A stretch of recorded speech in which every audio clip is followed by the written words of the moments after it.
LG കായം ഇപ്പോൾ 20% more കായം എന്നാൽ കൂടുതൽ രുചിയും കൂടുതൽ മൂല്യവും. നാളെ ഇൻസ്പെക്ഷന് വരുന്നവള് ഇനി ഒരിടത്തും അധികാരത്തോടും അവകാശത്തോട് കടന്ന് ചെല്ലരുത്. ഇതവളുടെ അവസാനത്തെ ഇൻസ്പെക്ഷൻ ആയിരിക്കണം. പ്രതാപ, നീ ഇനി ഒന്നിനും പോയേക്കരുത് കേട്ടോ, ഇനി കുറച്ചു നാളത്തേക്ക്. അതുകൊണ്ട് നമ്മുടെ കാര്യം മാത്രം നോക്കി ജീവിക്കുന്നതാണ് നല്ലത്. അല്ല, എന്താണ് അമ്മായിമ്മ മരുമോളും തമ്മില് ഗൂഢാലോചന നടത്തുവാണോ? പുതിയ എന്തെങ്കിലും പ്ലാനിങ്? അല്ല, ഇവളുടെ പേരില് എല്ലാം നീ എഴുതി വെക്കാൻ പോവല്ലേ? ഇവൾക്കിനി സുന്ദരമായൊരു പടം പിടിക്കാം, ഒരു നല്ല സിനിമ. അതെന്തിനാ ഞാൻ പടം പിടിക്കുന്നേ? അല്ല, നീ പ്രേതമായിട്ട് അങ്ങ് ജീവിച്ചു കാണിച്ചു കൊടുത്തില്ലായിരുന്നോ? അപ്പോ ഒരു പ്രേതപടം പിടിച്ചിട്ട് നിനക്കങ്ങ് നായികയാവാലോ. അതെ, വീൽ ചെയറിലിരിക്കുന്ന ഒരു നായകനെയും കൂടി കൊടുത്താ സിമ്പതി കൂടും. എല്ലാ സ്വത്തുക്കളും മഹാലക്ഷ്മിയുടെ പേരിലാവാൻ പോവാ. അതുകൊണ്ട് ഈ വീടിനകത്ത് നിന്നുകൊണ്ട് ഇയാൾക്കെതിരെ സംസാരിക്കുന്നത് ഇനി സൂക്ഷിച്ചു വേണം. ഞാൻ സൂക്ഷിച്ച് സംസാരിക്കാനൊന്നും പോകുന്നില്ല. എന്നെ ഇറക്കി വിടണമെങ്കിൽ ഇറക്കി വിട്ടോ. എനിക്ക് പോകാനായിട്ട് 1 അല്ല 2 വീടുണ്ട്. ഇനിയിപ്പോ വേറൊരു വീട് എനിക്ക് ഉണ്ണിയേട്ടന് വേണ്ടി വാങ്ങിക്കണമെങ്കിൽ അത് എന്റെ അച്ഛനും മുത്തശ്ശിയും വിചാരിച്ച നിഷ്പ്രയാസം സാധിക്കും. അത് ഇവൾക്കും അറിയാം. ഞാൻ ഈ വീട്ടിലേക്ക് വന്നിട്ട് ഒരുപാട് ദിവസമായി. എന്നിട്ട് എപ്പോഴെങ്കിലും ഞാൻ തോമസ് സാറിന്റെ അടുത്തേക്ക് പോയിട്ട് എന്തെങ്കിലും പുരോഗതി ഉണ്ടോന്ന് നിങ്ങൾ ചോദിച്ചോ? നിന്റെ വലത് കാൽവിരൽ ഇപ്പോഴും ചലിക്കുന്നുണ്ട്, ഇടത് കാൽവിരൽ അങ്ങനെ തന്നെ. ആ, പിന്നെ പ്രത്യേകിച്ച് ചോദിക്കാൻ എന്തോ ഉള്ളേ? ഇവിടെ ആരും കണ്ണേട്ടന്റെ പുരോഗതിക്ക് വേണ്ടി പ്രാർത്ഥിക്കുന്നില്ലല്ലോ. അതുകൊണ്ടാ ഇത്തവണ ഒരു മെച്ചം ഉണ്ടാവാതിരുന്നത്. മെച്ചം ഉണ്ടാവണമെങ്കിലേ കൂടെ ഉള്ളവർക്കും ഭാഗ്യം വേണം. നിന്റെ മനസ്സിനകത്ത് നിറയെ അത്യാഗ്രഹ, സമ്പത്തിനോടുള്ള ആർത്തിയ. അത് കിട്ടിക്കഴിഞ്ഞാ നീ പിന്നെ കണ്ണേട്ടനൊപ്പം ജീവിക്കുമെന്ന് പോലും ഞങ്ങൾക്ക് സംശയം. ഇയാൾക്ക് നിന്റെ സ്വഭാവം പകർന്നു കിട്ടുന്ന സമയത്ത് അങ്ങനെയൊക്കെ സംഭവിക്കുമെന്ന് ഞാൻ പറയാം. കരുണയല്ല മഹി, രണ്ടാളും രണ്ടാണ്. അതുകൊണ്ട് കണ്ണുടച്ച് എന്റെ സ്വത്തുക്കൾ ഇയാളെ ഏൽപ്പിക്കാം. ഞാൻ പറഞ്ഞിട്ടുണ്ടല്ലോ, എന്റെ ജീവിതത്തില് എനിക്ക് വേണ്ടി ആത്മാർത്ഥമായിട്ട് പ്രാർത്ഥിക്കാൻ എന്റെ അച്ഛനും അമ്മയും മാത്രമേ ഉണ്ടായിട്ടുള്ളൂ. ബാക്കി എല്ലാവരും ഇവള് പറഞ്ഞതുപോലെ സ്വത്തിനും പണത്തിനും വേണ്ടി ആർത്തി മൂത്ത് നടന്നവരാ.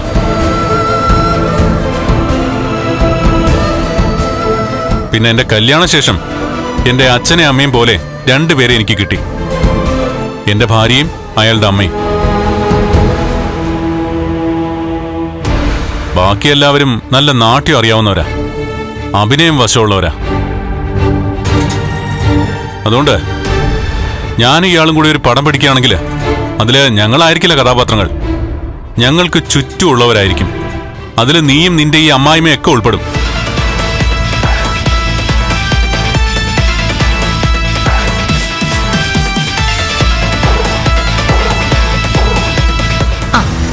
അതിന്റെ സംവിധാനം വേണമെങ്കിലേ ആ മേഘനാഥനെയും കൂട്ടരെ ഏൽപ്പിക്കാം.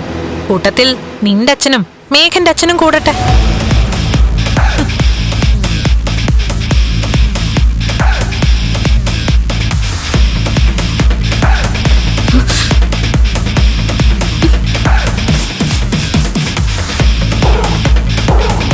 അവളുടെ അയാളുടെ സംസാരത്തിന് അതേ നാണയത്തില് നമുക്ക് തിരിച്ചടി കൊടുക്കാൻ പറ്റുന്നില്ലല്ലോ അമ്മേ. നമ്മുടെയൊക്കെ അവസ്ഥ അതായി പോയില്ലേ മോളെ? നമ്മുടെ ഭാഗം ജയിക്കുന്നൊരു സമയം വരും. ആ സമയത്ത് ഇതിനൊക്കെ നമുക്ക് മറുപടി കൊടുക്കാം.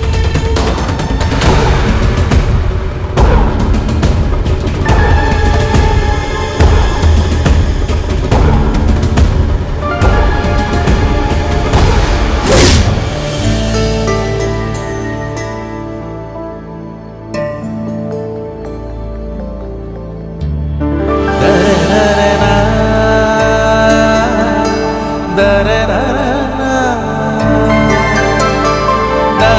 da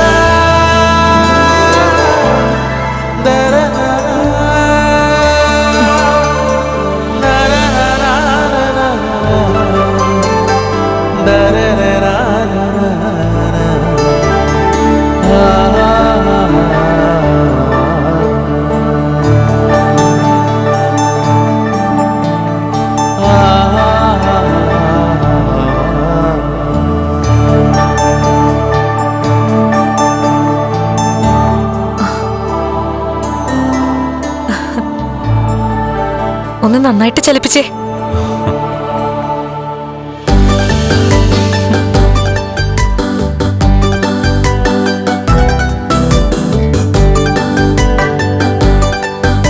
അറിയാതെ പോലും ആരുടെ മുന്നിൽ ഇങ്ങനെ കാലുകൾ ചലിപ്പിക്കരുത് കേട്ടോ. പരമാവധി ശ്രമിക്കുന്നുണ്ട്. ഇന്ന് ഓഫീസിലെ ഒരു സ്റ്റാഫ് മുറിയിലേക്ക് വന്നപ്പോ അറിയാതെ ഞാൻ എന്റെ ഇടതുകാല് ചലിപ്പിച്ചു. അപ്പോ അയാൾ ചോദിച്ചു, അയ്യോ സാറിന് ഇടതുകാലിന് സ്വാധീനം കിട്ടിയോന്ന്. പിന്നെ തോന്നിയതായിരിക്കും ഞാൻ പറഞ്ഞു. തൽക്കാലം ആരും ഒന്നും അറിയണ്ട. അത് തോമസ് സാറിന്റെയും നമ്മുടെയും തീരുമാനമാ. ആ സിദ്ധയായ അമ്മയുടെ വാക്കുകള് ശരിയാവുമോ?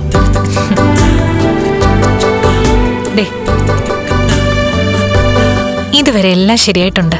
അതുകൊണ്ട് കണ്ണേട്ടന്റെ ഒന്നല്ല 2 കുഞ്ഞുങ്ങൾ നമുക്ക് ജനിക്കും. അതിനുള്ള സാധ്യത വിദൂരമാണ്. ഇനിയും വിദൂരാണെന്ന് പറയാതെ കണ്ണേട്ടാ. ഏതാണ്ട് നമ്മൾ അതിനോട് അടുത്ത് വരിക. അടുത്ത തവണ നമ്മൾ തോമസ് സാറിന്റെ അരികിലെത്തിയിട്ട് മടങ്ങുമ്പോ കണ്ണേട്ടന്റെ കാലുകള് കുറച്ചുകൂടെ മെച്ചപ്പെടും. ചിലപ്പോ എഴുന്നേറ്റ് നിൽക്കാൻ പോലും കഴിഞ്ഞേക്കും. അത്രയ്ക്കൊക്കെ പ്രതീക്ഷ വേണോ? നമുക്ക് ഇത്ര പോലും പ്രതീക്ഷ ഉണ്ടായിരുന്നില്ലല്ലോ കണ്ണേട്ടാ. എന്നിട്ട് കാര്യങ്ങൾ ഇത്രത്തോളം എത്തിയില്ലേ?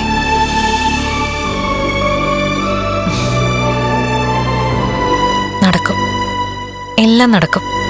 അതിനു വേണ്ടിട്ടാ കണ്ണേട്ടനെ എന്നെയും ദൈവം ഒന്നിപ്പിച്ചത്.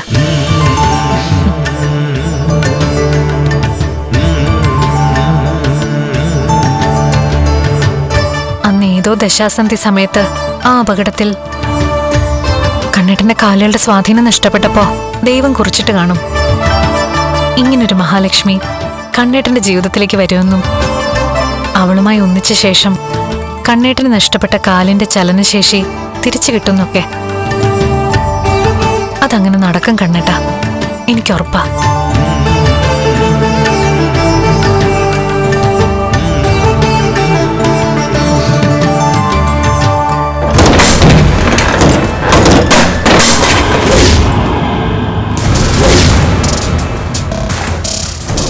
അതെ, ഇത് മൃഗങ്ങൾക്ക് വയ്ക്കുന്ന കെണി പോലെയാണോ? ഒന്ന് ചവിട്ടിയ അപ്പ വീണിരിക്കും. ഉറപ്പാണോ? സംശയം ഉണ്ടെങ്കിൽ ഞാനൊന്ന് സെറ്റ് ചെയ്ത് തരാം. സാറൊന്ന് ചവിട്ടി നോക്ക്.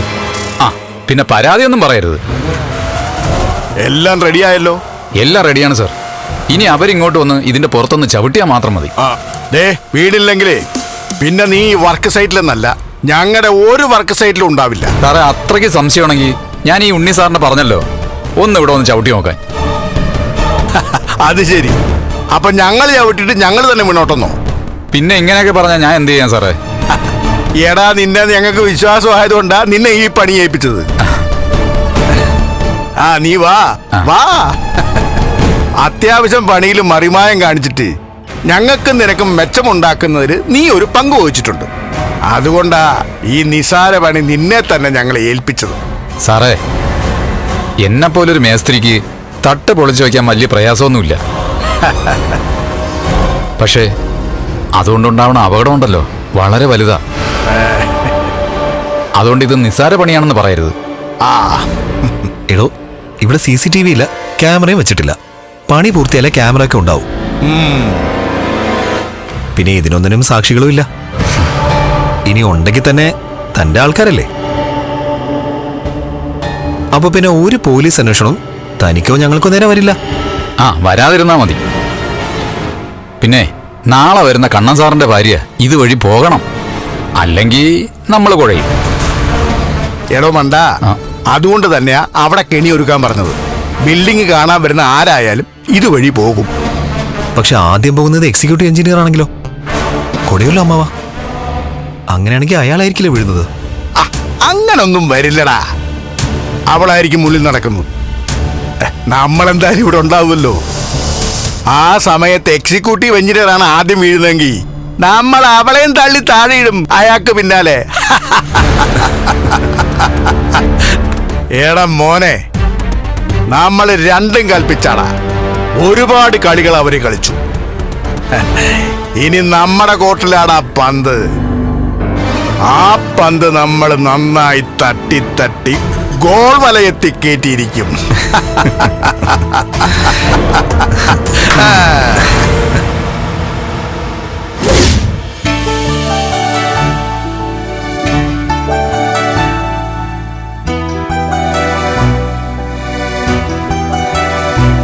നമ്മുടെ ഫിനാൻസിയേഴ്സ് മാത്രമല്ല, കൺസ്ട്രക്ഷൻ കമ്പനി ഉൾപ്പെടെ എല്ലാം തന്നെ ഞാൻ ഇനി ഏൽപ്പിക്കാൻ പോകുന്നേ. അതുകൊണ്ട് എല്ലാത്തിന്റെ മേൽനോട്ടം ഇനി തനിക്കായിരിക്കും. അത് വേണോ കണ്ണേട്ടാ?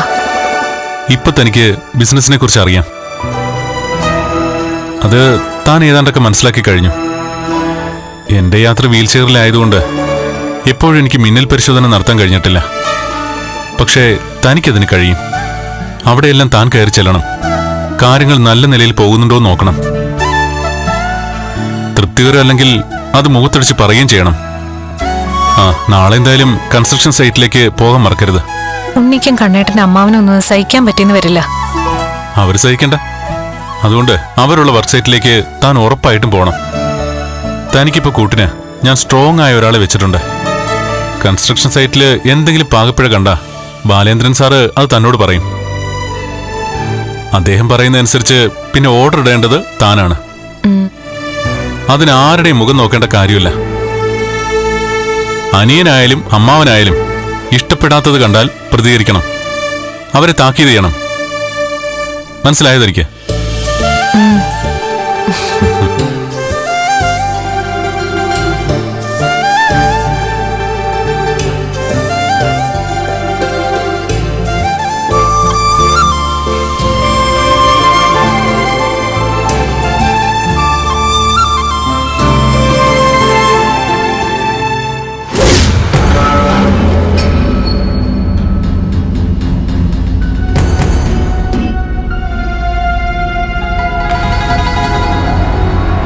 ഇപ്പൊ 4 ലോഡ് വന്നിട്ടുണ്ട്. നമുക്ക് ആ സൈഡിൽ തന്നെ അതങ്ങ് ഇറക്കി വെക്കാൻ പറയാം. കരുന്നനൊക്കെ ആ കമ്പി അവിടെ കിടപ്പുണ്ടല്ലോ, ഞാൻ ഇറക്കി വെക്കാൻ പറയട്ടെ. നീ എന്നാ പയ്യോ? നമ്മൾ പറഞ്ഞ പോലെ എല്ലാം നടന്നിട്ടുണ്ടല്ലോ സാറേ. അവരതുവഴി ഒന്ന് നടന്നു കിട്ടിയാൽ മതി. ബാക്കിയൊക്കെ നമ്മൾ ചിന്തിച്ച പോലെ തന്നെ നടക്കും.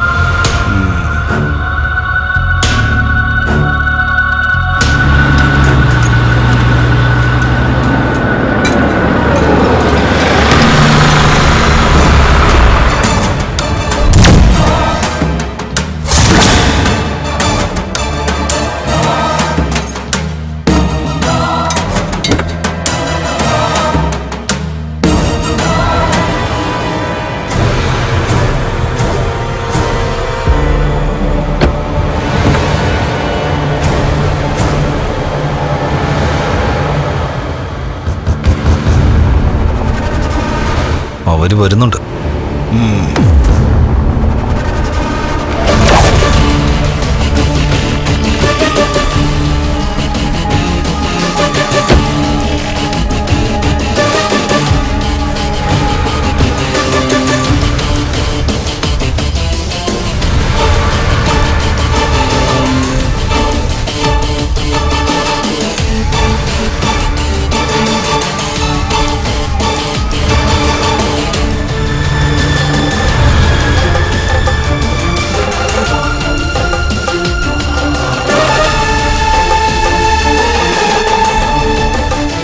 എല്ലായിടവും നടന്നു നോക്കണം. അതുപോലെ തന്നെ ഇനി ഇതുപോലെ വിസിറ്റ് ഉണ്ടാകുമെന്ന് എല്ലാവർക്കും ഒരു ധാരണ ഉണ്ടാവണം. മാഡം വരണം.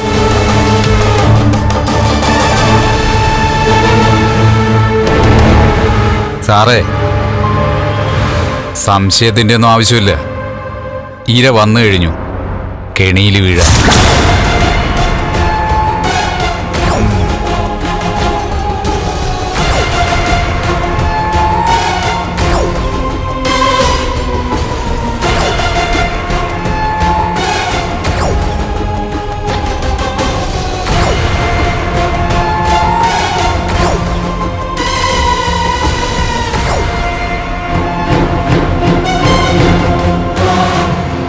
മാഡം, മഹാലക്ഷ്മി ഭരണം ഏറ്റെടുക്കുമെന്ന് ഇന്നലെ ബാലൻ സാറ് വന്ന് പറഞ്ഞായിരുന്നു. അത് നല്ല കാര്യമാ. ഞങ്ങളെ ഒന്നും കണ്ണന് വിശ്വാസമില്ല. വിശ്വാസമുള്ള ഒരു കാര്യങ്ങൾ കൈകാര്യം ചെയ്യട്ടെ. അതെനിക്ക് പറഞ്ഞു മനസ്സിലാക്കി തരേണ്ട കാര്യമൊന്നുമില്ല. എന്നെ കണ്ണേട്ടനെ ഏൽപ്പിച്ചതൊക്കെ ഞാൻ കൃത്യമായിട്ട് ചെയ്തിരിക്കും. ഓ,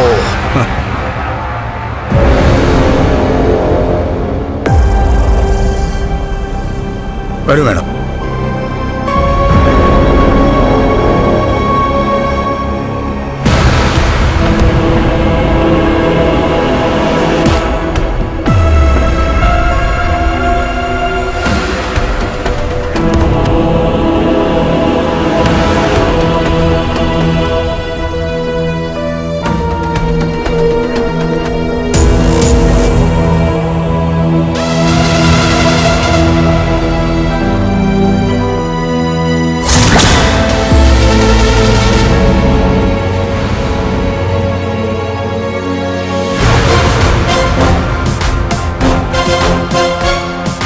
നമസ്കാരം.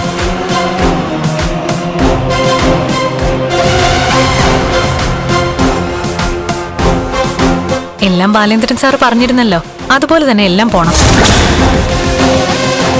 ലാഭം കുറഞ്ഞാലും കുഴപ്പമില്ല, പക്ഷെ ഒരു പരാതിക്കാര് പോലും ഇനി നമ്മുടെ കമ്പനിയിലേക്ക് വരരുത്.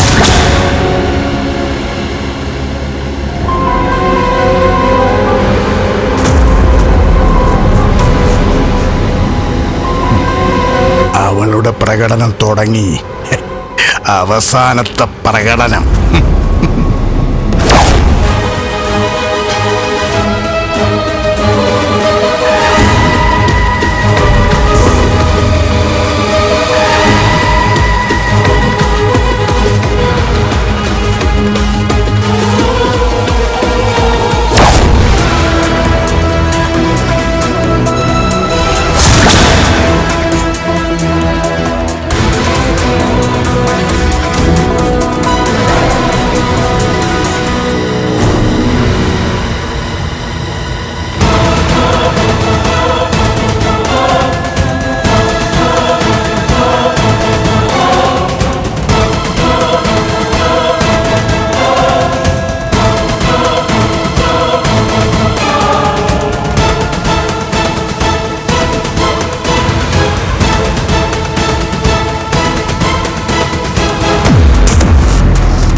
എന്താ എന്തിനാ നിങ്ങൾ ചിരിക്കുന്നേ? നിങ്ങളുടെ മോനെ പോലെ നിങ്ങൾക്കും വട്ടായോ? അങ്ങനെയാണെങ്കിലേ ഈ വീടൊരു ഭ്രാന്താലയമായിട്ട് പ്രഖ്യാപിക്കാം. കണ്ടത് സ്വപ്നമാണെന്ന് മനസ്സിലായി. പക്ഷേ ആ സ്വപ്നം ഉണ്ടല്ലോ, അതൊരു ഒന്നൊന്നര സ്വപ്നമാ. അച്ഛനും മോനും വലിയ വലിയ സ്വപ്നങ്ങളൊക്കെ കണ്ടോണ്ടിരുന്നോ? കാണുന്നതൊന്നും നടക്കാൻ പോകുന്നില്ല. എടി, നീ കരുനാക്കെടുത്ത് വളക്കല്ലേ സീമന്തിനി. നിന്റെ ഇതുപോലുള്ള വേണ്ടാത്ത സംസാരം കാരണം നടക്കേണ്ടത് പോലും നടക്കാതെ പോകുന്നത്. ഞാൻ നടക്കുന്ന ഒരു കാര്യം പറയട്ടെ. എത്രയും പെട്ടെന്ന് അവളെ അവളുടെ വീട്ടിൽ കൊണ്ടുപോയി വിടണം. നിങ്ങളുടെ അനന്തരവളെ. അവള് അവളുടെ വീട്ടിൽ പോയി ജീവിക്കട്ടെ. അവക്കിപ്പോ കണ്ണനോടും അവളുടെ ഏട്ടത്തിയോടും കുറച്ച് സ്നേഹം കൂടുതലാ. കണ്ണന്റെ കല്യാണം കഴിഞ്ഞ ശേഷം ദുർഗയും ഉണ്ണിയും പോലെ അവക്കും വെറുപ്പായിരുന്നു മഹാലക്ഷ്മിയെ. എന്നാ ഇപ്പൊ അതല്ല സ്ഥിതി. അവക്കേ അവളുടെ ഏട്ടത്തിയോട് വലിയ മതിപ്പാ. അങ്ങനെ അവള് നിൽക്കുന്നതേ അവളുടെ ഒരു നയപാടി സീമന്തിനി. ആ നയത്തിലൂടെ അവള് പിടിച്ചു വാങ്ങേണ്ടതെല്ലാം കണ്ണന്റെ കയ്യിൽ നിന്ന് വാങ്ങിയിരിക്കും. എനിക്കങ്ങനെ തോന്നുന്നില്ല. ആ, ഇനിയിപ്പോ അവള് പിടിച്ചു വാങ്ങിയാലും ഇല്ലെങ്കിലും നമ്മുടെ പിള്ളേർക്ക് കിട്ടാനുള്ളത് ഉറപ്പായിട്ടും കിട്ടിയിരിക്കും.